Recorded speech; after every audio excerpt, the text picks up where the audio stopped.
Conseils pour choisir un ventilateur de plafond.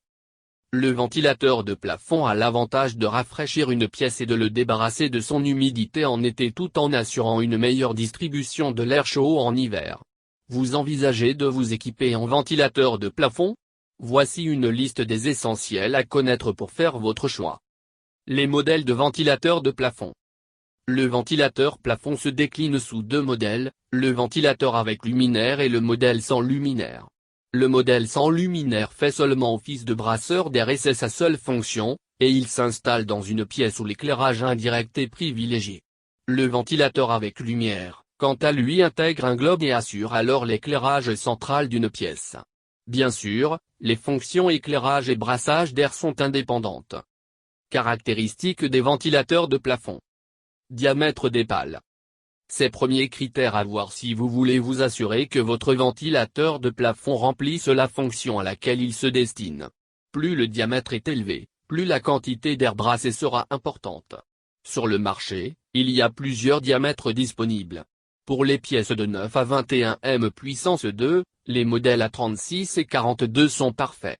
Pour une pièce de 21 à 37 m puissance 2, prévoyez un ventilateur de 42 à 52. Au-delà de 37 m puissance 2, optez pour plusieurs ventilateurs. Il y a aussi un modèle avec un plus grand diamètre, plutôt réservé à un usage professionnel, le ventilateur de plafond industriel. L'inclinaison des pales. Le nombre des pales n'a aucune incidence sur la performance du ventilateur de plafond. C'est une question de préférence personnelle donc que vous choisissiez un ventilateur de plafond avec 2 pales ou un modèle avec 5 pales. Vous devez plutôt considérer l'inclinaison des pales pour déterminer la puissance du ventilateur. Plus les pales ont une grande inclinaison, 18 degrés pour les plus performants, plus le moteur du ventilateur de plafond sera efficace. Les modes de fonctionnement. Il s'agit ici des vitesses de rotation, de la réversibilité de cette rotation et aussi le fait que l'appareil génère ou non du bruit en fonctionnant. Généralement, les ventilateurs de plafond sont équipés de 2 vitesses de rotation. Le fait que cette rotation est réversible est ce qui détermine l'utilité de l'appareil en été comme en hiver. Et pour vous assurer du meilleur confort d'utilisation possible, assurez-vous d'opter pour un ventilateur de plafond silencieux. Critères pour choisir un ventilateur de plafond. La vitesse. La plupart des ventilateurs de plafond sont assortis d'au moins 2 vitesses de rotation. Mais les modèles les plus performants peuvent proposer jusqu'à 3 ou 4 vitesses, ce qui permet de rafraîchir rapidement une pièce en été. La vitesse basse d'environ 70 à 90 tours /minute sert généralement à brasser l'air. En été, cela offre une sensation de fraîcheur et en hiver permet de répartir l'air chaud de manière homogène dans la pièce. La vitesse haute quant à elle, se situe entre 150 à 200 tours /minute. Celle-ci, en permettant de brasser une quantité d'importante d'air est ce qui permet de débarrasser une pièce de l'humidité en été. La puissance. C'est ce qui détermine la quantité d'énergie consommée par le ventilateur de plafond. Ce chiffre diffère selon les modèles.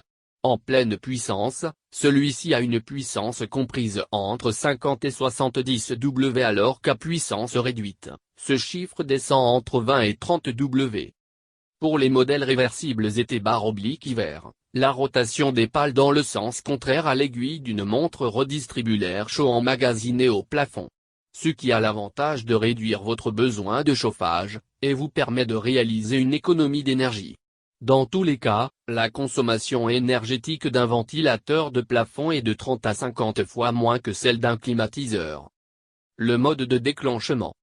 Dernier point et non des moindres, le système de commande du ventilateur de plafond. Il y a 3 choix, par chaînette, par un interrupteur et avec une télécommande. Le système par chaînette est le mode d'enclenchement le plus ancien. Ce qui permet de changer la vitesse de rotation des pales ou arrêter le ventilateur en tirant juste sur la chaînette. Dans le deuxième cas, un interrupteur avec régulateur de vitesse est relié au système électrique. C'est ce qui permet de régler la rapidité des pales et aussi l'allumage de la lumière dans le cas d'un ventilateur avec lumière. Le système le plus pratique est le ventilateur de plafond avec télécommande. Le plus gros atout est bien sûr de pouvoir mettre en marche, arrêter, modifier la vitesse des pales et dans certains cas de programmer la durée de fonctionnement du ventilateur, Le tout sans avoir à se déplacer.